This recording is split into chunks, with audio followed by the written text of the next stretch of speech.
오늘 저희들에게 주신 말씀은 느헤미야 12장 31절부터 43절까지 같이 읽으시겠습니다. 시작. 이에 내가 유다의 방백들로 성 위에 오르게 하고 또 감사 찬송하는 자의 큰 무리를 두 때로 나누어 성 위로 항렬을 지어가게 하는데 한때는 우편으로 분문을 향하여 가게 하니 따르는 자는 호세아와 유다 방백의 절반이요 또 아사라와 에스라와 무술람과 유다와 베냐민과 스마야와 예레미야며 또 이스라엘 자손 몇이 나팔을 잡았으니 요나단의 아들 스마야의 손자 마따냐의 증손 미가야의 현손 사꿀의 5대손 아답의 6대손 스가랴와 그 형제 스마야와 아살렐과 밀랄레와 길랄레와 마에와 드다넬과 유다와 하나니라. 다 하나님의 사람 다윗의 악기를 잡았고 학사 에스라가 앞서서 샘문으로 말미암아 전진하여 성으로 올라가는 곳에 이르러 다윗성의 층계로 올라가서 다윗의 궁 윗길에서 동향하여 수문에 이르렀고 감사 찬송하는 다른 때는 저희를 마주대하 진행하는데 내가 백성의 절반으로 더불어 그 뒤를 따라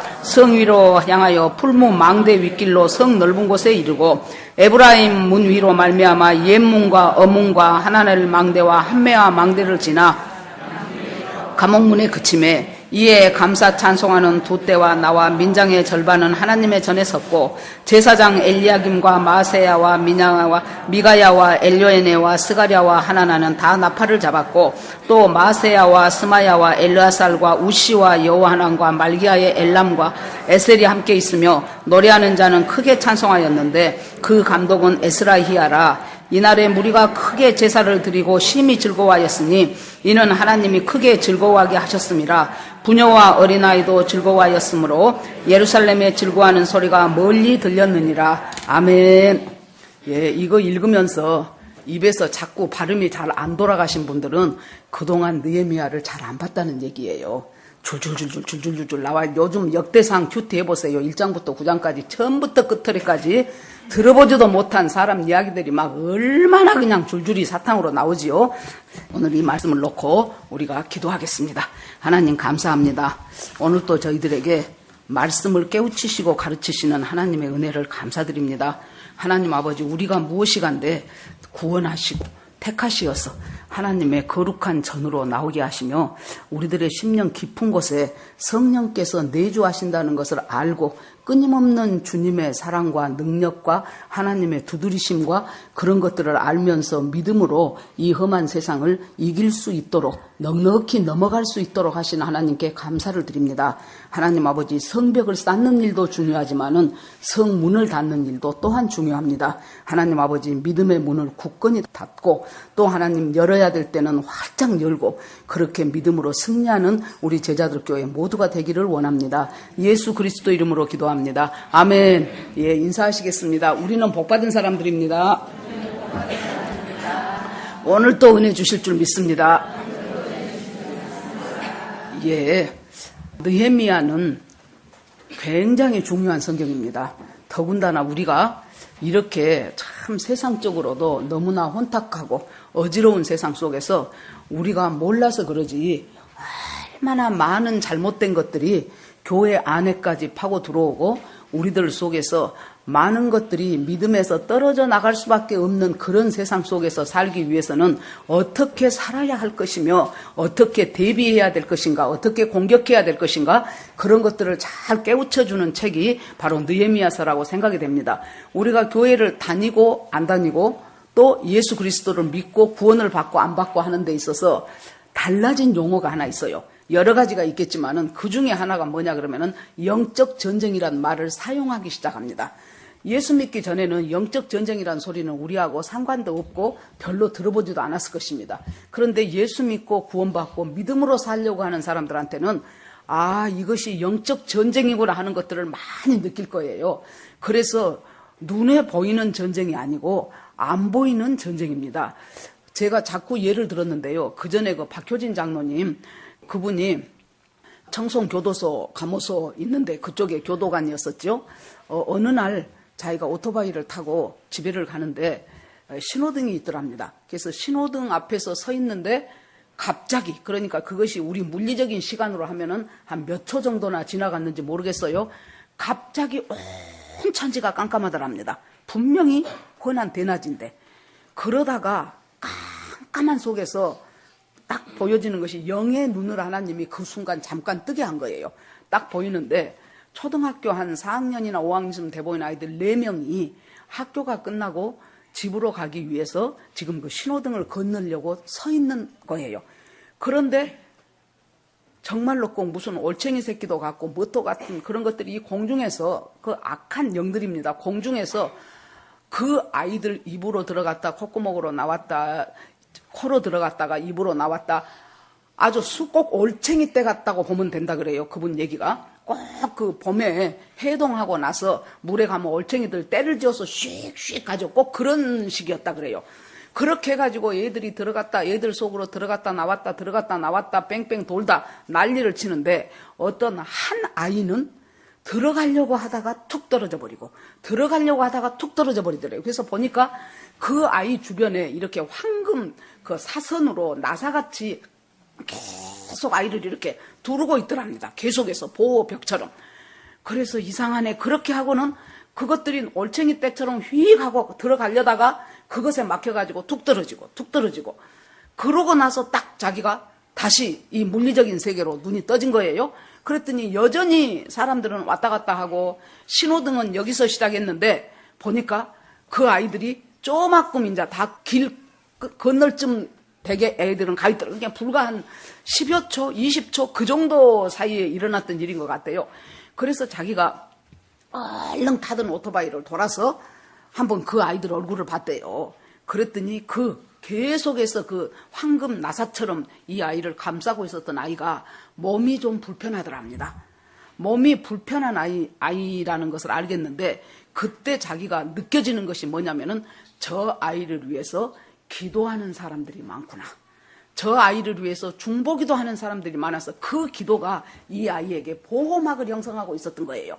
그래서 올챙이째처럼 그 아이한테 들어가려다가 툭 떨어지고 들어가려다가 툭 떨어지고 그런 것을 봤다. 자기가 자기 평생 처음으로 잠깐이지만은 그렇게 영적인 세계를 자기가 봤노라고. 여러분, 우리가 지금 눈에 안 봐서 물리적인 세상 속에서 살아서 그러지, 정말로 우리는 영적 전쟁하는 속에서 살고 있어요. 영적인 것들이 물리적인 것으로 풀어집니다. 영적으로 사람들이 음란하지요. 하나님을 떠나죠. 그러면 물리적으로 음란한 일들이 엄청 많이 생겨요. 동성애가 생기고 심지어 수간까지 생기고 별놈의 짓거리들이 다 생기는 것이 세상이 말조다 그러죠. 그 말조다라는 그 이면에 뭐예요? 하나님의 백성, 하나님을 아버지라고 부르는 하나님의 백성들이 영적으로 하나님을 떠나고 세상과 짝하는 음란을 저지를 때, 그때 이 세상은 굉장히 음란한 세상으로 돌아가게 돼 있어요. 자, 그래서 예수 믿은 사람들이 영적 전쟁을 하고 있는 중이고, 알든지 모르든지 우리는 영적 전쟁 중에 용사와 군인으로 지금 나가 있는 거예요. 그런데 이 영적 전쟁을 하는 사람들이 전혀 전쟁에 대한 대비가 안 돼 있어. 군복도 입고 있지 않고, 방패도 없고, 투구도 없고, 검도 없고, 그러면 뭐 완전히 이제 그 영적인 그 악한 세력들한테 지 마음대로 들어가고 나가고, 지가 이리 끄고 갔다 저리 끄집고 갔다, 자기는 자기 환경이 그런 것 같지만은 실은 그것이 아니고 영적인 영역에서 계속 패배를 하고 있기 때문에 그런 일들이 일어납니다. 자, 오늘 이 말씀에도 보면은 이스라엘 유다 백성들이 바벨론의 포로로 잡혀갔죠. 포로로 잡혀간 원인들은 다 알아요. 한마디로 말하면 우상숭배. 우상숭배라는 것은 무엇입니까? 하나님보다 더 좋아한 것이 우상숭배예요. 그 사람들에게 가장 강력한 우상숭배는 여러분 재물이었어요. 물질이었어요.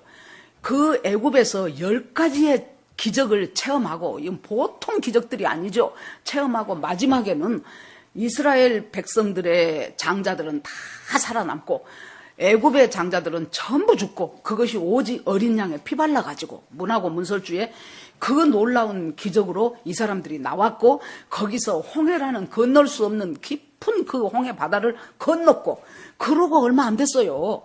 광야로 들어가서 얼마 안 됐는데 모세가 뭐하러 갑니까? 하나님 앞에 십계명 받으러 가요. 시내산으로. 십계명 받으러 간 그 몇십 일 사이에 한 40일 정도 지냈죠. 그러자 이스라엘 백성들이 전부 거기서, 아무래도 모세는 죽었나 보다, 산에 가갖고 아직 안 온 것 보니까 모세는 죽었다, 그러면 우리가 새 지도자를 만들자. 새 지도자를 어떻게 만드냐, 그렇게 하고 자기들이 연구하고 모의해서 만들어 놓은 것이 금송아지였어요. 금송아지가 의미하는 것은 바로 돈이에요. 그래서 예수님도 하나님과 재물을 겸하여 섬길 수 없느니라 그랬어요. 도저히 겸하여, 물과 기름이 어떻게 겸하여 똑같이 섞어지겠습니까? 겸하여 섬길 수 없는 것이 하나님과 재물이에요. 그러면 뭐 돈을 갖다 던져버리란 말이 아니고 물질을 사용하는 사람이 돼야 돼요. 하나님의 뜻에 합당하게 사용하는 사람이 돼야지 재물 자체가 내 우상이 돼가지고 하나님을 멀어지게 하는 것이 돼버린다면은 그 재물은 그때부터 우상이에요. 자, 그때부터 자기들의 이제 금송아지 신이 되는 것입니다. 한마디로 말해서 이 사람들이 우상을 숭배했던 근본 원인은 뭐예요? 돈 문제였어요. 이 신을 섬기면 농사를 잘 지게 해준다 그래. 그때는 농사가 재물이었으니까. 그러니까 하나님 던져버리고 다른 나라 신들을 막 섬기기 시작해요. 암몬신, 모압신, 그래가지고 뭐 바알신, 아세라신 이렇게 섬기기 시작합니다. 그러면서 나중에는 이 사람들을 지도해야 될 제사장들까지도 그 신을 섬기느라고 정신이 없어요.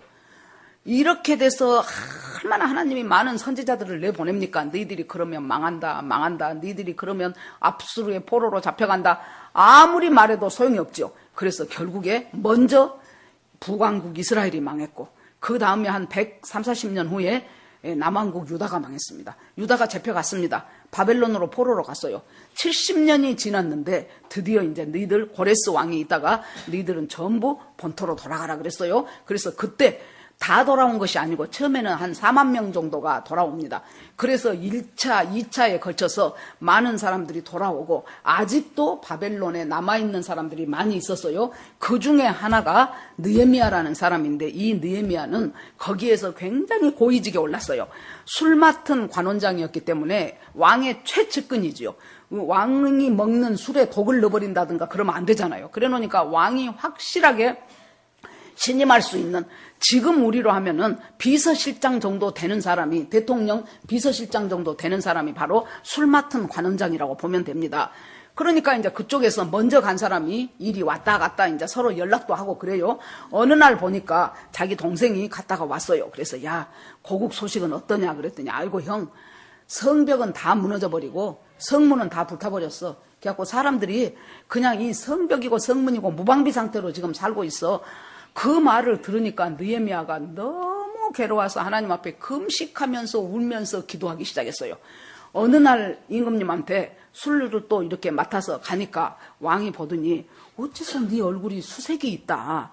어째서 근심이 있는데 이유가 뭐냐 그랬더니 가만히 한번 느헤미야를 1장부터 쭉 살펴보세요. 느헤미야는 정말로 기도로 준비된 사람이었어요. 그러니까 내가 그래도 왕한테 먼저 가서 말해야지 그러지 않고 하나님이 기회 주시기를 기다리면서 계속 기도로 준비했어요. 그랬더니 왕이 어째 당신 얼굴이 그렇게 근심빛이 가득하냐, 무슨 일이 있냐 그랬더니 얼른 하나님 앞에 기도했다 그랬어. 순간적으로 주님, 이것이 기회입니까? 그렇게 기도했을 거예요 아마. 실은 이만저만해서 우리 고국의 성벽과 성문이 다 불타버리고 다 소화돼 버려서 지금 내가 그걸 생각하면 너무 마음이 아픕니다. 왕비도 같이 있었다 그랬어요. 그러면 어떻게 해줄 거나 그랬더니 나한테 얼마간의 시간 여유를 주십시오.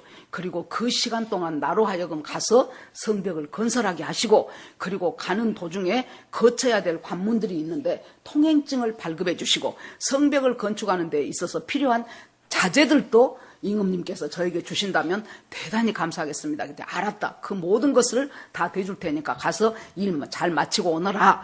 그래서 이제 와서 보니까 나라는 엉망이 돼 있고 그 불과 얼마 사이에 성벽이고 성문이고 하나님에 대한 것들은 다 벌써 무너지기 시작해요. 그러니까 우리가 성경을 보면서 느껴지는 것이 신앙이라는 것이요. 세워지기는 어려워요. 세워지기는 쉽지 않아요. 무너지기는 하룻밤 사이에 무너져 버려요. 어떻게 저 사람이 옛날에 과거에 세상에 그 교회에서 기둥과 같은 사람이었대. 그 청년부에 저 사람 없으면 안 됐대. 지금 교회도 안 다녀. 저 사람이 정말로 그 교회의 귀한 일꾼이었어. 그런데 지금 완전히 부활절하고 1년에 성탄절하고 2번밖에 안 나와. 믿음이 여러분 세워지는 것은 쉬운 일이 아니에요. 믿음이 세워지는데 왜 쉬운 일이 아닙니까? 하도 방해하는 것들이 많으니까. 하도 유혹도 있고 시험도 있고 방해거리가 많고 그래서 교회에 나와서 같이 말씀 듣고 같이 기도하고 공동체로 더불어 서로 순종하는 법을 배우고, 이것이 여러분 시간 낭비가 결단코 아니에요. 돌아가는 길 같으나 그것이 지름길이에요. 어리석은 길 같으나 그것이 실은 성공의 길이에요. 그래서 하나님 앞에 드려지는 시간, 하나님과 더불어 동행하는 시간, 하나님의 뜻대로 순종하는 시간이 하나님이 우리 인생을 계수하는 시간이에요. 내가 60년을 살다 죽었다. 그런데 하나님이 이 60년 동안 내가 주님의 뜻대로 살고 주님의 은혜를 구하고 주님의 말씀대로 순종해보고 기도해보고 하나님의 함께 손잡고 동행해보고, 이런 시간이 하나님 앞에 주어진 시간이 내 인생 가운데 5년이었다 그러면 60살 살다 죽었어도 그 사람은 5년밖에 안 산 거예요. 30살 살다 죽었는데도 계속해서 주님과 더불어 동행하면서 하나님과 사귀면서 하나님 앞에 내 자아를 내려놓으면서 주님의 뜻이 무엇인가를 물어가면서 그렇게 사는 사람들은 30년 살았어도 30년이 카운트되는 시간이라 그 말이에요. 여러분 스스로를 체크해 보시기 바랍니다. 이 느헤미야는 그런 사람이었어요. 그래서 가가지고 이제 그날 전부 다 성벽도 올라가 보고 무너진 데도 살펴보고 어떻게 됐는가 이제 사전 조사를 하죠. 그런데 엄청나게 방해 공작이 그렇게 많을 수가 없어요. 도비아와 산발랏이라는 사람이 대표적으로 와가지고 저것들이 세상에 성벽을 다시 세워, 그러고는 그냥 방해 공작을 하고 괴로워하고 가슴을 뜯고, 아이고 저것들이 막 이제 처음에는 어떤 작전을 씁니까? 너희들이 무슨 힘으로 성벽을 다시 세운단 말이냐, 너희들이 세우는 성벽은 아마 여우 2마리만 올라가도 무너져 내릴 것이다. 그렇게 해서 비아냥거리고 비웃고, 그래도 튼튼하게 나아가니까 그 다음에는 어디서 만나자 그래갖고 실은 죽일 음모를 하고 있고, 그 다음에는 너희들이 암만 해도 그 왕한테 반역해서 너희들이 하나의 지금 반역해서 국가를 세우기 위해서 너희들이 이런 일을 하는 것 같다. 그러고는 갔다가 왕한테 조서도 보내고 저것들 중단하게 하라 그러고, 그 아주 방해 공작은 이루 말할 수가 없습니다. 그런데 그때마다 우리가 참 여기서 보니까 어떤 때는 두 대로 나눠가지고 한 사람은 파수하고 한쪽은 일하고 한 손에는 저기 뭡니까 연장 들고 한쪽에는 걔들 오면은 싸울 수 있는 무기 들고, 그렇게 하면서 어디서부터 어디까지는 누가 세우고 어디서부터 어디까지는 누가 세우고 그렇게 성벽을 세우기 시작하는데 그 성벽이 52일 만에 마쳤어요. 그러니까 아주 일사천리로 일사불란하게 그 일들을, 그 성벽을 마쳤고, 그 성벽 건설하는 것을 마치고 나니까 그렇게 방해했던 사람들이 아주 너무너무 낙심을 하는 모습을 볼 수 있습니다. 자, 느헤미야서를 보면서 우리가 믿음의 성벽을 세워나가려면은 이렇게 많은 방해 공작이 있다, 그것을 아셔야 돼요. 내가 믿음으로 좀 열심히 해봐야지 그러면 아주 그럴듯한 이야기가 있어요. 지난 금요일에 오신 분들한테는 제가 말씀을 드렸는데, 제가 전라도 자흥에서 초등학교를, 국민학교를 졸업하고 이제 광주로 중학교를 왔어요. 그러니까 초등학교 다닐 때는 우리 고향에서 주일학교를 다녔는데 중학교를 가니까 아는 사람 한 명도 없고, 뭐 느닷없이 교회 가기도 그렇고, 언니가 가자 그래서 따라가 보니까 어른들 예배니까 저한테 별로 잘 들어오지도 않고, 그래서는 이제 말하자면 이제 이 성벽이 무너진 거예요. 믿음의 성벽이. 그런데 중학교 3학년 때 우리 친구가, 내가 참 좋아하는 친구였어요. 그 친구가 나보고 송자야 나 다닌 교회를 가자 그래요. 그래서 내가 좋아하는 친구라 따라갔어요. 그랬더니 교회가 우리 교회에 지금 4분의 1 정도나 될까? 그런 작은 개척교회에 의자도 없이 방석 놓고 앉으라 그러더라고. 그러니까 또 늦게 끝난다라고요, 거기는. 그래 놓으니까 방석을 깔고 쪼그리고 앉았을라니 다리도 아프고 힘들고, 한 달쯤 넘게 가다가 갑자기 무슨 생각이 났냐면은, 여러분 자세히 봐보세요. 얼마나 우리한테 그 악한 사탄이 우리를 파고 들어오는가? 우리가 그때 중학교 3학년 때 날마다 시험을 쳤어요.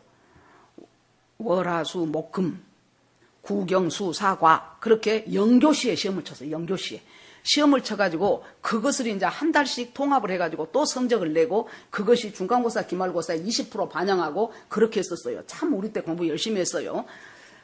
그렇게 했는데 이제 월요일날 시험을 봐야 되니까 주일날 그 교회에 가서 몇 시간을 있다가 오면은 내 속으로 내가 손해네, 이 시간 동안 내가 공부를 해봐라, 그러면 얼마나 더 잘하겠냐.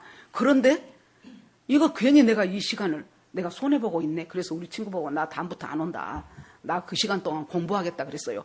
그러니까 걔가 공부하겠다고 안 온다 그러니까 뭐라고 할 말을 못하고 알아서 하라고 그러더라고요.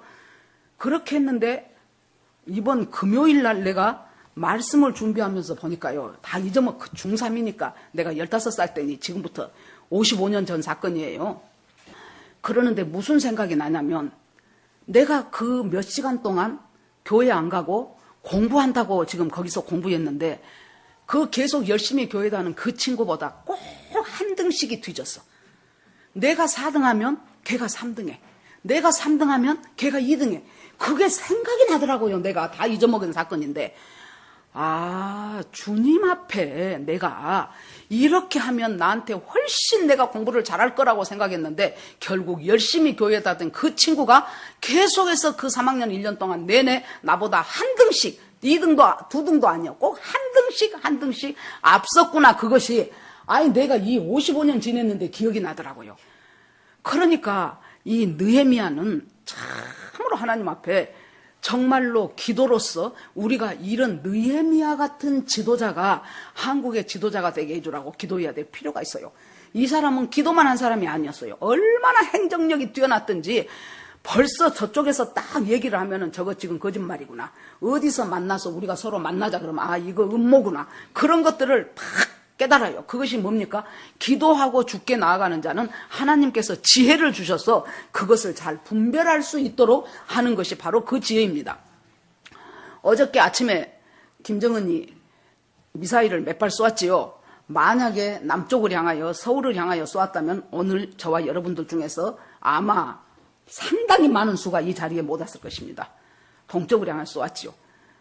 우리가 작년에 전쟁이냐 평화냐 이 두 개를 딱 프레임으로 걸어버리면 여러분 전쟁 좋은 사람이 누가 있습니까? 다 평화하자 그래요. 평화. 그러니까 그 평화로 몰고 갔는데 제가 그때마다 계속 이것은 아닙니다. 이것은 가짜 평화입니다. 이건 거짓말입니다. 제가 계속 그랬죠. 아마 여러분들 가운데서도 목사님 왜 저럴까 그랬을 거예요. 드디어 어저께 드러났죠. 미사일 쏘아버렸잖아요. 미사일 발사해버렸잖아요. 그렇게 자기를 위해서 애써준 우리 문 대통령한테 오지랖 넓은 짓 하지 말고 중재자 촉진자 소리 하지 말고 온몸 던져서 북한을 위해서 일하라 그러잖아요. 이 나라 대통령인데 왜 저를 위해서 일합니까? 제가 그거 평화 쇼다라고 계속 말씀드렸죠. 목사님은 어떻게 하세요? 목사님은 우파예요. 우파가 아니고 분별이 되는 거예요. 분별이 여러분. 분별은 누가 되게 하십니까? 지혜를 주신 하나님이 되게 하신다 그 말이에요. 말씀과 기도 속에 들어가면은 내가 IQ가 좋아서가 아니고 하나님이 우리로 하여금 분별하는 지혜를 주신다는 것을 여러분들이 강력하게 아시기 바랍니다. 이 느헤미야한테 그 지혜가 있었던 거예요. 저것들이 나를 지금 음모로 지금 해서 나를 죽이려고 하네. 그 지혜가 생긴 거예요. 그러니까 안 간다. 그 다음에 어디 와서 어디 성전 안에 있는 어디서 만나자. 그것은 제사장만 가는 곳인데 나보고 들어오라 그런 것이 나를 엮기 위한 것이구나. 안 한다. 이런 것들로 이제 결국에 52일 만에 성벽이 완성이 됐어요. 얼마나 감격스러웠겠습니까? 여러분, 여기에서 우리가 깨달아야 될 것이 사탄은 내 믿음의 성벽, 신앙의 성벽을 어떤 식으로든지 음모와 유혹과 시련과 이런 것으로 무너뜨리려고 하는 것이 바로 사탄의 괴계고 우리는 하나님 앞에서 그때그때마다 지혜로 주님께 그 무너진 성벽을 안 무너지게 해야 되겠지만은 혹시 무너졌으면 다시 세우는 일을 하는 것이 우리가 받아야 될 일입니다. 자, 성벽을 해워놨어요. 그런데 여러분 봅시다. 성벽은 세워놨는데 아직 성문을 안 달았어요. 그러면 여러분들 집에 좋은 외제 가구 갖다가 쫙 봄나게 들여놓고 인테리어 좋게 해놨는데 현관문이 없다고 생각해봐요. 그 도둑이 지 맘대로 들어와 버리죠. 도둑만 들어오겠습니까? 뭐 사러 온 사람, 뭐 사라, 뭐 해라, 별놈의 사람들이 다 들어오겠죠.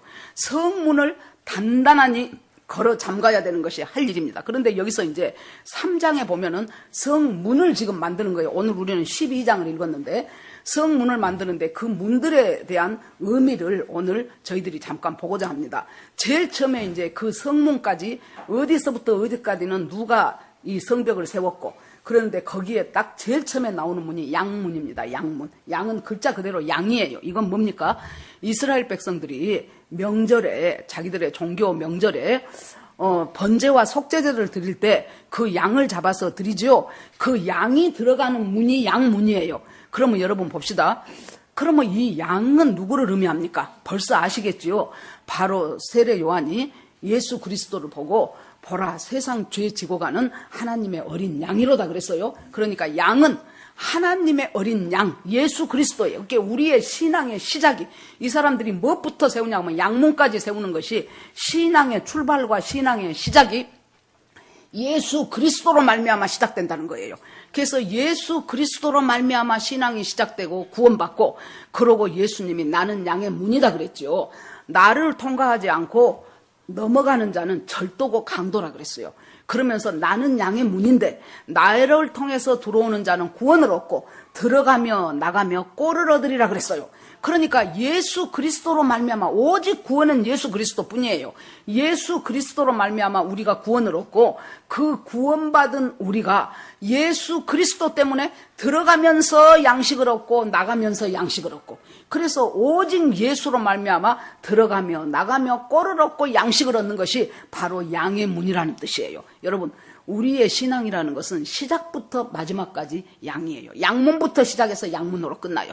신앙은 양 대신 예수 그리스도의 구원으로 시작해서 예수 그리스도의 구원으로 끝나는 것이 우리의 믿음입니다. 두 번째 나오는 문이 어문이 있어요. 어문은 고기어자입니다. 자, 글자 그대로 물고기가 이제 그 문으로 이제 물고기 잡아갖고 생선 이제 장사들이 그 문으로 들락날락 하는 문이 어문이에요. 그 어문에서는 보면은 예수님의 제자들이 거의가 다 갈릴리 어부들이었죠. 그 어부들인 예수님의 제자들한테 예수님이 베드로한테 뭐라 그럽니까? 내가 너로 사람을 낚는 어부가 되게 하리라 그랬죠. 그래서 주님은 구원받은 백성에게 인제 주님이 그 사람, 우리는 전부 예수님한테 낚인 사람들이에요. 무엇인지 모르지만, 언제인지 모르지만 어떤 과정을 통해서 예수님께 낚여진 사람들이에요. 그 낚여진 사람들에게 주님은 낚아놓고 가만히 있는 것이 아니라 양육을 하셔요. 믿음으로 양육을 하셔요. 말씀을 때때로 주셔요. 하나님께서 우리의 잘못된 의식을 갖다가 이렇게 바꾸셔요. 지난 우리가 수요일 금요일 그때 굉장히 은혜를 많이 받았어요. 그전 금요일에는 전도사님을 통해서 이 느헤미야서를 전도사님이 했는데 굉장히 그때도 많은 은혜를 받았고, 지난 수요일에는 우리 선하 전도사님이 아가서를 했는데 내 평생에 그렇게 기가 막힌 아가서는 처음 들었어요. 정말로 황홀하고 아름다웠어요. 거기 오신 분들이 모두가 그랬어요. 저한테 말하지 말라고 했지만은 우리가 어떻게 3장 4장으로 끝낼 수 있냐, 5, 6, 7, 8장 특강을 하자. 그래서 14일 날 화요일 날 오전 오후에 걸쳐서 하기로 했어요. 이렇게 말해도 안 온 사람은 안 오니까 너무 선하 전도사님 걱정하지 마세요. 올 사람만 와요. 예, 참으로 은혜로운 시간이었습니다. 말씀으로 양육돼요. 그때 각자마다 받았던 은혜가 다르겠지만은 제가 그날 집에 가면서 가슴에 확 벅차오르면서 느꼈던 것이, 내가 주님과 100% 연합하기를 약간 꺼리는 것이 있더라고. 그게 꺼리는 것이 뭐였는가를 생각하니까, 내가 하나님, 당신이 나의 왕이고 당신한테 100% 연합하기를 원합니다. 그럼 하나님이 나를 끄집고 어디로, 나 원치 않는 어디로 데려갈 것 같아가지고 뭔가가 약간 꺼려지는 것이 있었는데, 그것이 그날 떨어져 나가는 그 예배 시간이었어요. 여러분, 주님이 이렇게 우리를 다양한 방법으로 양육을 하셔요. 양육하시고 나서 뭐라 그래요? 네가 나에게 낚였지, 내가 너를 사람 낚는 업으로 되게 하겠다. 네가 낚여서 양육받고 기도가 뭔 줄을 알게 되고 순종하는 맛을 알아가고 그랬다면 너도 사람 낚는 어부가 되어라. 그것이 어문이에요. 여러분, 여러분들이 양문으로 예수 그리스도를 구주로 모셨다면 이제는 어문에서 사람 낚는 업으로 주님 앞에, 우리가요 가슴에 가득 차 있는 것은 어떤 식으로든지 나와질 수밖에 없어요. 어저께 제가 정말로 잠깐 오래된 EBS인가 봐요. 그걸 보니까 어떤 사람이 자기 어머니가 치매였는데 그 치매인 어머니를 어떻게 자기가 잘 할 수 있도록, 참 남자분인데 나이도 좀 되는데, 첫째는 보니까 퍼즐을 갖다가 맞히도록 어머니한테 계속 줘요. 그러면 어머니가 그거 맞히느라고 막 엄청 머리를 쓴대요. 그래서 퍼즐을 맞히게 하고, 두 번째는 하여튼 집에 잔잔한 음악이 계속 흐르도록 한대요. 그리고 집을 밝게 만들어준대. 하여튼 불을 많이 켜서 어두운 곳이 없도록 밝게 만들어주고, 그리고 이 치매 사람들한테 손가락 소근육 운동이 나이 들면 잘 안 되잖아요. 그러니까 손가락을 잘 운동할 수 있도록 어머니 속옷은 어머니가 손으로 빠세요 그랬대요. 그러니까 어머니가 좋아하시더래요. 그래서 화장실 가서 자기 속옷은 자기가 쫑딱 그렇게 빨아요. 그래서 한 번은 자기가 자기 것도 갖다 주면서 어머니 내 것도 좀 빨아주세요 그랬더니 막 너무 좋아하더라는 거예요. 아들아 그러면서 막 그걸 막 그렇게 빨고, 그 어머니를 모시고 이제 마트도 가고 이렇게 그 사람들 속에 자꾸 하면서 그렇게 인지가 발달해야 치매가 이제 진전되지 않는다. 그래가지고는 한 번은 마트를 갔는데 아마 어머니가 그 마트에서 잠깐 실례를 해버린 것 같아요. 그러니까 사람들이 웅성웅성 모이더랍니다. 그럼 얼마나 부끄럽겠습니까? 보통 사람 같으면 다음부터 우리 어머니 안 모시고 와야지 그러겠지요. 그런데 그 사람은 여러분 죄송합니다. 저희 어머니가 치매십니다. 양해 바랍니다. 그랬더니 거기 사람들이 다 박수를 쳐주더래요.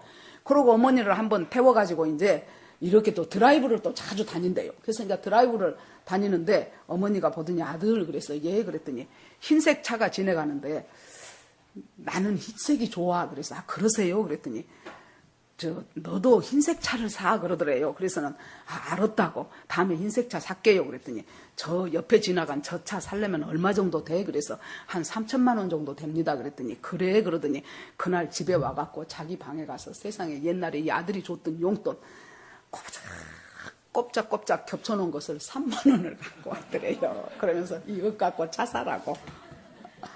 그래가지고 그게 잊혀지지 않는다고. 그러면서 그 전에 자기를 낳기 전에 옛날에는 자식 낳으면 애들이 많이 죽었잖아요. 그래가지고 자기 위에 둘인가 셋이 죽었대요.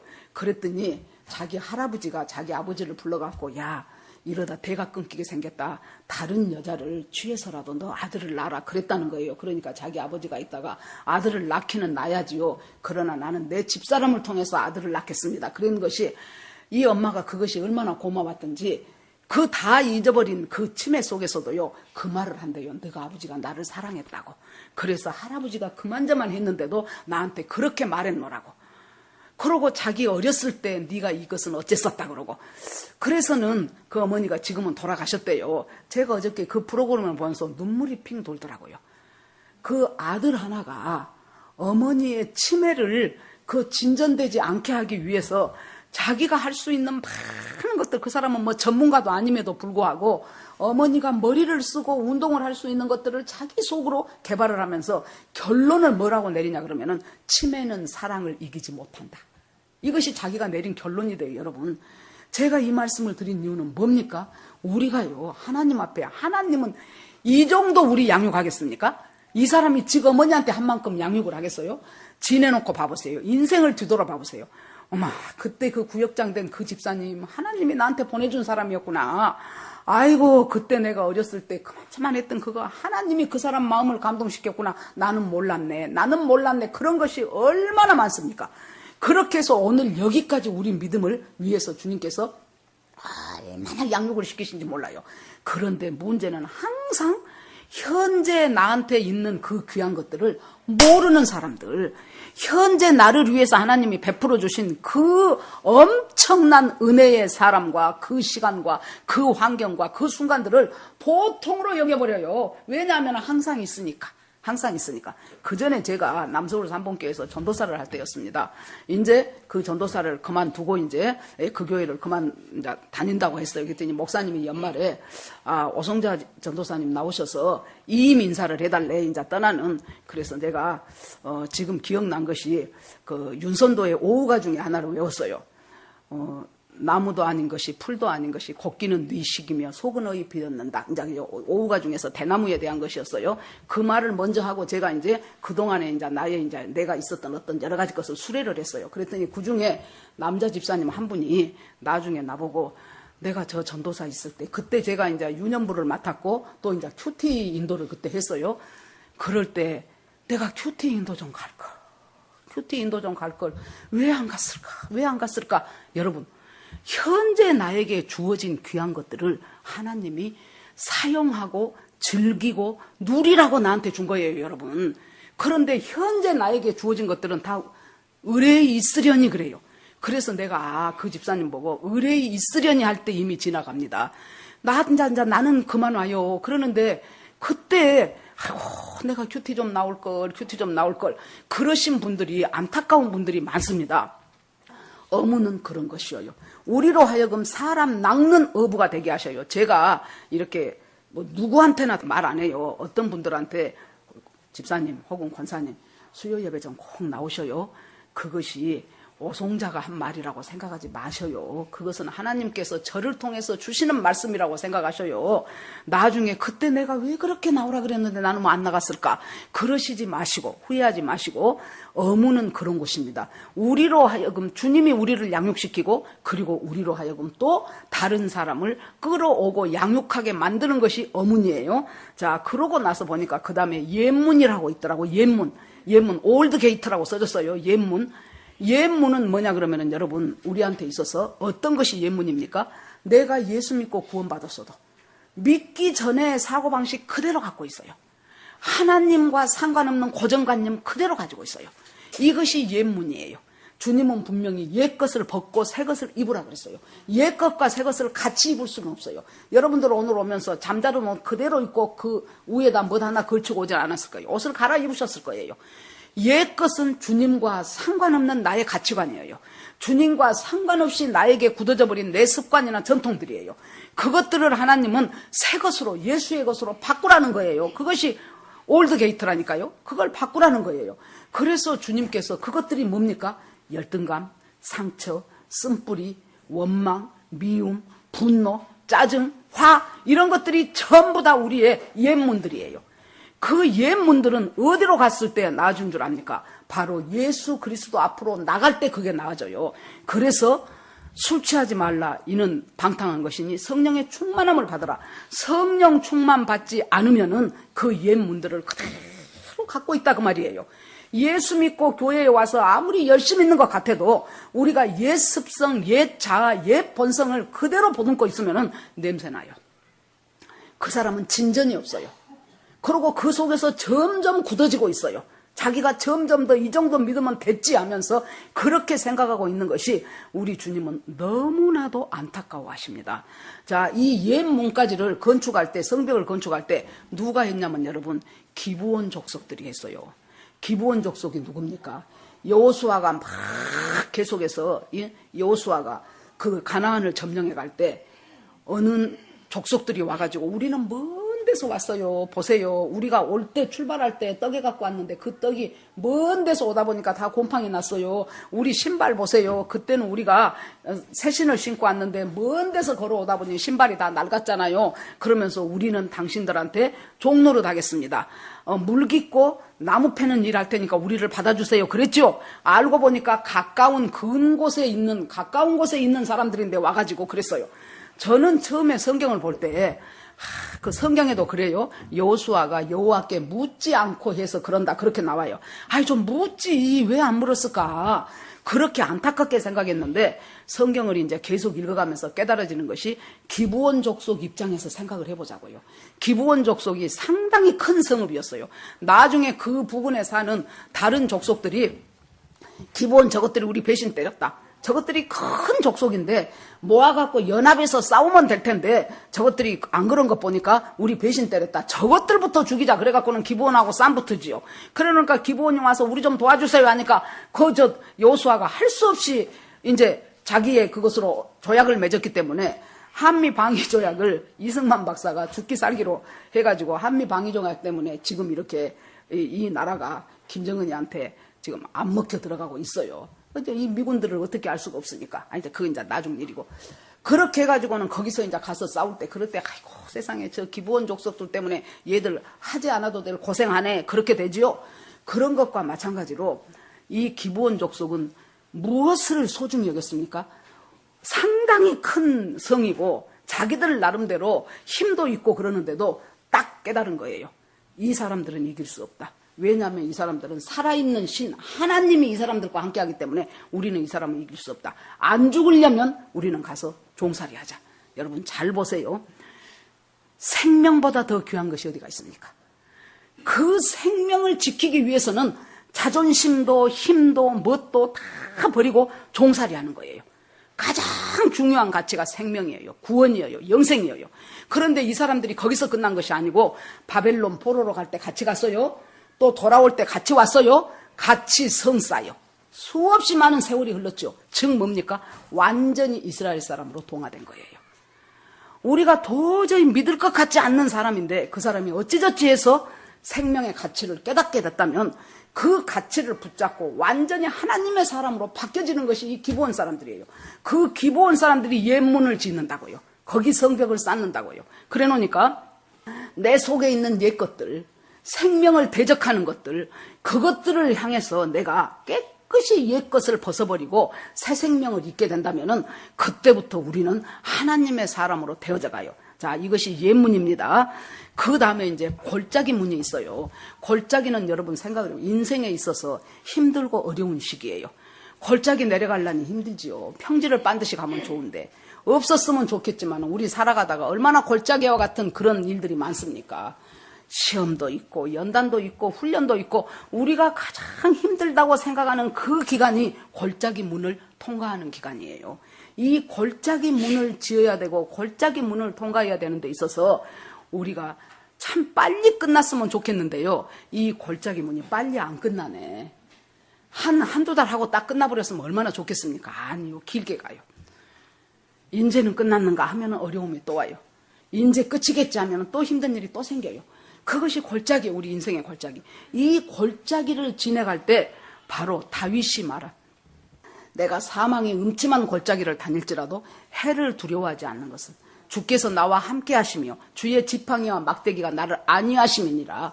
이 골짜기 문을 지나가면서 주께서 함께 하지 않으면 참으로 골짜기 지나가기 어려운 것이 골짜기예요. 하나님이 그때 힘내라고 중간중간 옹달샘을 하나씩 만들어 주셔요. 그래서 그 옹달샘에서 목을 죽이고 힘을 내. 힘들어 죽겠는데 예를 들어서 자식이 지가 학교에서 장학금 받았다고 엄마 그러면서 그 장학금 갖다 줘. 그 골짜기 샘물 지금 목 죽이는 거예요. 힘들고 어려운데 정말로 돈에 다닥다닥 메고 있는데 어느 날 옛날에 자기는 주고 잊어먹었는데 그 사람이 전화해갖고 내가 이제 살만하게 됐어요. 그때 당신이 나한테 300만 원 준 것이 얼마나 나를 살게 했는지 몰라요. 내가 이제는 살만하니 200만 원 보태서 내가 500으로 갚겠습니다. 옹달샘 물 마시게 하는 거예요. 이 골짜기 문을 지금 통과하는데 이걸 통과하면서 우리가 뭘 깨닫게 됩니까? 내 자신을 바로 보게 돼요. 아, 내가 별것 아니었구나. 내가 맨날 하는 말이죠. 내가 낯생이었구나. 그거 깨닫는 것이 골짜기 문 통과할 때예요. 골짜기 문을 지나면서 나는 내가 그래도 별것인 줄 알았더니 아무것도 아니네. 아무것도 아니네. 정말로 쓰잘데기 없네. 우리 내 바로 위에 언니가 아무튼 이제 서울에 결혼해 와서 살 때 구남매의 장남 며느리가 됐어요. 생각을 해보세요. 구남매의 장남 며느리. 뭐 더 이상 설명 안 해도 되겠죠. 우리 언니가 엄청나게 똑똑했어요. 제가 이렇게 지내가면은 우리 동네 애들이 뭐라 그런 줄 압니까? 오양자 동생 간다 그래요. 절대로 오송자라고 안 해요. 오양자 동생. 우리 이모하고 같이 가는데도 아야 오양자 이모하고 오양자 동생 간다. 중학교 3학년 때 거의 시골에서 이제 그 좋은 중학교로 이제 우리 언니 그때 혼자 갔지요. 중학교 3학년 때 학생회장 선거를 하는데 학생회장에 이제 입후보자가 몇 명 있을 거 아닙니까? 그 학생회장 선거에서 그 학교 생긴 유사 이래로 선거 개표를 하다가 말아버렸어요. 왜? 나머지 표를 저 다른 친구가 다 가져가도 얘가 당선이 된다. 그래갖고 개표하다가 중단된 초유의 사태를 일으킨 사람이 바로 우리 언니였어요. 그러니 얼마나 지 나름대로 프라이드가 셌겠습니까? 시집을 가서 보니 그것이 골짜기 문이요. 구남매의 장남 며느리요. 아무리 잘해도 잘한 것은 하나도 없어. 잘못한 것은 이것이 이 신우가 언니 저 신우가 언니 그럴 수가 있어요. 시동생이 형수 그럴 수가 있어요. 시어머니가 네가 그럴 수가 있냐. 사람 환장하겠지요. 거기다가 남편은 돈을 안 줘. 그래 놓으니까 어느 날 얼마 안 된 돈을 갖고 시장을 갔다가 오는데 가만히 서서 막 그 복잡한 거리를 오고 가는 사람들을 볼 때 자기가 뭐가 느껴지냐면은 지금 여기에서 장사하는 사람, 지내가는 사람, 노숙자, 어떤 사람도 나보다 못난 사람은 한 사람도 없구나 그래지더래요. 이것이 골짜기 문제예요, 여러분. 하나님이 새 사람을 만들어 쓰려면은 사람이 거기까지 내려가요. 이 세상에서 나보다 못난 사람 하나도 없구나. 그 전에는 자기보다 잘난 사람이 없었어. 여러분, 이 골짜기 문을 통과하는 것 같은 그 시절이 우리의 인생 가운데 있어요. 그것이 다 왔는가 그랬더니 이제는 뭐예요? 더 심한 곳이 나와. 분문, 똥 푸는 문. 분문이요, 분문. 세상에 얼마나 냄새 납니까? 그 골짜기에서 분문까지가 1000규빗이나 돼. 1000규빗이나. 이 골짜기 문 다 됐는가 했더니 세상에 이제 다 왔구나 했더니 분문이 기다리고 있는 거예요. 똥 퍼내가는 문이. 냄새 나지요. 사람들한테 짓밟히지요. 사람들이 다 콧싸고 뒤로 돌아가지요. 그곳까지 우리 주님은 우리를 인도하셔요. 그래서 그 분문을 통과하고 나니까 이제는 주님이 그곳에 샘문을 허락하셔요. 샘문은 물이 솟아나는 것이에요. 자, 요한복음에 보면은 예수님이 초막절날, 명절 끝날에 뭐라고 말합니까? 그때 제사장들이 실로암에 가서 실로암 물을 갖다가 제단 위에 붓는 행사가 있어요. 그 사람들이 쫙 빛을 비추고. 그러니까 예수님이 자, 나는 생명의 물이다. 모두 목마른 자는 나에게 와서 물을 마셔라. 그러면은 나에게 물을 마시면은 당신들이 바로 그 배에서 생수의 강이 흐를 것입니다. 즉 예수 그리스도께서, 이 샘물이라는 것은 예수 그리스도께서 우리에게 계속해서 부어주시고 부여주시는 생수의 강이 흐르게 된다는 거예요. 그 생수의 강 속에 우리가 젖어 들어가요. 우리가 잠겨요. 그러면 이제 믿음이 어디까지 됩니까? 여러분 가만히 보니까요, 믿음이라는 것이 한 번씩 점프해야 될 때가 있어요.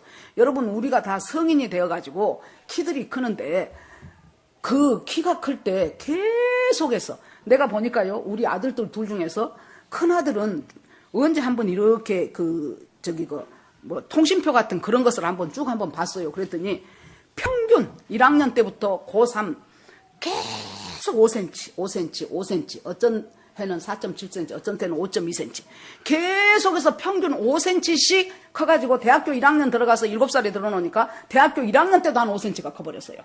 그랬는데 작은 아들은 보니까 초등학교 6학년에서 중학교 2학년 사이에 10몇 cm가 20몇 cm가 커버렸어요. 그러니까 사람마다 자라나는 그 자람점이 있더라고요. 보니까 영적으로도 그래요. 꾸준히 자라나는 사람이 있는가 하면 어떤 한 것을 계기로 확 믿음이 도약하는 사람이 있어요. 여러분, 골짜기 문을 통과할 때 우리가 믿음이 도약해요.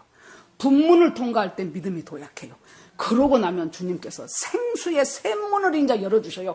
이 속에서 주님의 끝없는 생수가 나오는 거예요, 여러분. 정말로 이 생수에 목을 축여야 돼요. 우리가 성령으로 충만해야 돼요. 생각지도 안 했던 속에서 하나님의 얼마나 기이한 은혜를 맛보는지 몰라요. 이것은 받은 사람만이 알아요. 이것은 물이 변해서 포도주가 되는 역사예요. 그렇기 때문에 물 떠준 하인만 알아. 다른 사람들은 몰라요. 이 샘문을 주님께서 우리에게 허락하십니다. 여러분, 정말로 이 모든 과정, 양문, 어문, 옛문, 골짜기문 전부 통과하셔서 샘문까지 오시면은 그 다음에 주님께서 수문이 이제 마지막이에요. 수문은 무엇입니까? 물로 씻어내는 자리입니다. 예수 그리스도께서 에베소서에 보니까 말씀의 물로 너희를 씻어서 흠도 티도 주름 잡힌 것도 없는 사람이 되라 그래요. 저는 그 말씀을 읽을 때 하나님, 어떻게 우리가 인간인데 흠도 티도 주름 잡힌 것이 없는 사람이 됩니까? 너무 우리한테 많은 걸 요구하신 거 아닙니까? 그 앞에 주님이 뭐라 그래요? 말씀으로 씻으라는 거예요. 말씀으로 씻으면 하나님이 가능해요. 예를 들어서 여러분이 3살짜리 애한테 요구하는 것과 20살짜리 청년한테 요구하는 것이 다르죠. 내 믿음의 수준에 따라서 주님이 너는 흠이 없다라고 해준다는 거예요. 진짜 흠이 없는 것이 아니고 내 믿음의 정도에 따라서 너는 허물이 없다라고 해주시는 거예요. 하나님께서. 그것이 수문이에요. 여러분, 살아가면서 내 속에 잘못 들리진 것, 내 눈에 잘못 보여진 것, 그래서 내 믿음을 자꾸 거꾸로 뜨리려고 하는 것, 그런 것들을 향하여 말씀으로 씻으십시오. 말씀으로. 내 마음에 말씀 있어. 나 하나님 믿어. 이렇게 하는 것이 아니라고 제가 계속 말씀드리죠. 애가 자라나지 않으면 안 된다니까요. 그 전에 제가 우리 큰아들 돌 때 우리 남편이 유럽 연수를 가가지고 우리 친정애를 갔어요. 그랬는데 딱 보니까 우리 아들 또래 되더라고. 저 유아실에서 보니까. 그 뭐 돌쯤 돼가지고 걸음 간신히 이제 삐쩍삐쩍 걷기 시작한 애예요. 그러는데 그때 내가 되게 엄마들이 뭐예요? 자기 애들하고 비슷하면 몇 개월 됐어요? 그렇게 물어보죠. 저는 우리 이제 손자 손녀들하고 비슷한가 봐서 애 데리고 있으면 몇 개월 됐어요? 그렇게 요새는 잘 물어봐요. 몇 개월 됐어요? 그 말을 여기까지 하려는데 묘하게 딱 목에서 말이 걸려요. 그래서 그냥 안 했어요. 그랬더니 그때가 밤 예배였는데 우리 친정이가 있을 때 우리 큰언니가 송자야 저 애기 몇 살이나 돼 보여? 그래서 아니 우리 저 아들하고 비슷해 보이대. 한 돌 조금 한두 달 지냈겠지. 그랬더니 제가 5살이란다 그래. 에이? 어떻게 5살이야? 그랬더니 5살인데 딱 돌제비예요. 그래가지고 이 엄마가 학교 선생님 부인이었는데 이 애를 데리고 온 팔도 강산을 안 다닌 데가 없다시피 기도원으로 병원으로 어디로 이제 그 뒤로는 모르죠. 자, 나는 이제 몇 달 있다가 왔기 때문에. 여러분, 우리 속으로요, 우리 스스로 나는 기본적인 믿음이 있으니까 됐다라고 생각하지 마시라니까요. 안 자라는 여러분들을 보는 하나님의 마음이 기가 막히다 그 말이에요. 어찌 10년 전에도 그 믿음이고 5년 전에도 그 믿음이고 20년 전에도 그 믿음입니까? 그리고 왜 그것으로 만족하십니까? 우리는 계속해서 하나님의 말씀으로 내 허물을 씻어야 돼요. 내 죄를 씻어야 돼요. 보혈에 잠궈야 돼요. 그러면서 주님께서 우리를 성장시켜 주실 때 확확 성장하는 역사가 일어나야 돼요. 이렇게 해서 전부가 다 어디서 두 때로 이제 낙성식을 해요. 성병 낙성식을 하니까 반으로 나눠가지고 한나는 이쪽에서 출발하고 한때는 저쪽에서 출발을 해요. 그렇게 해서 전부가 딱 만나는 곳이 어디입니까? 성전에서 만나요. 우리가 무엇을 성취했든지 성벽을 얼마나 멋지게 지었든지 간에 문을 얼마나 기가 막히게 달았든지 간에 우리가 결국에서 영광을 돌려야 될 것은 성전에서 우리의 성취가 하나님의 영광으로 올려져 가야 돼요. 자, 여러분 다 알다시피 어떤 인간이 이룬 성취를 놓고 내가 이룬 성취를 놓고 그것이 내가 너무도 잘했다고 생각할 때 그때 하나님께서는 듣고 계셔요. 타이타닉 알죠? 그 타이타닉 선장한테 아주 최고의 배를 만들었잖아요. 그때 그래 놓으니까 한 기자가 물었어요. 이 배가 안전도에 있어서는 어느 정도 안전합니까? 그랬더니 뭐라고 말했습니까? 하나님이라고 해도 이 배는 깨부술 수 없습니다. 그랬어요.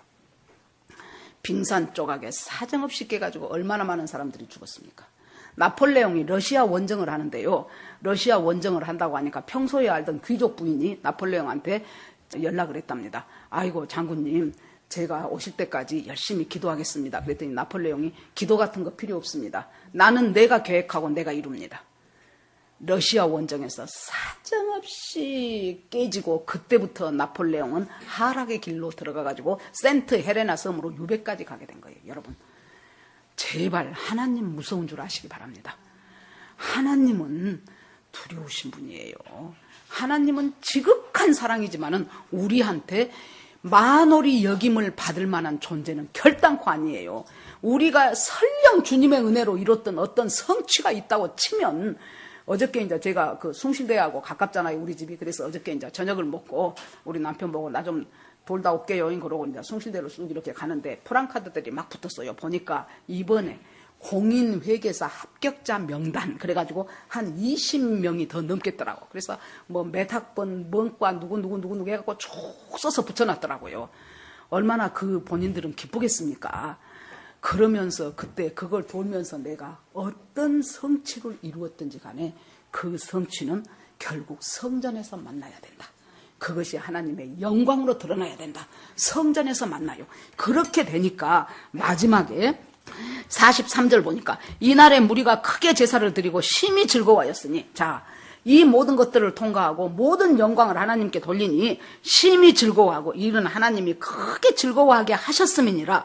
모두가 다 부녀와 어린아이도 즐거워하였으므로. 자, 오늘이 어린이 주일이고 어버이 주일입니다. 어린아이와 부녀와 노인과 모두가 다 즐거워하여 예루살렘에 즐거워하는 소리가 멀리까지 들렸느니라. 우리가 하나님 안에서 이 모든 문들을, 이 성벽을 짓고 모든 문들을 통과하고 그러면서 문짝을 매달면서 그리고 그 영광을 하나님께 돌렸더니, 성전에서 주님에게 돌렸더니 그 모든 즐거움이 우리를 통해서 모두에게 번져나는 거예요. 먼저 자기 가족들이 그 즐거움을 느끼게 되는 거예요. 기쁨이 생기게 되는 거예요.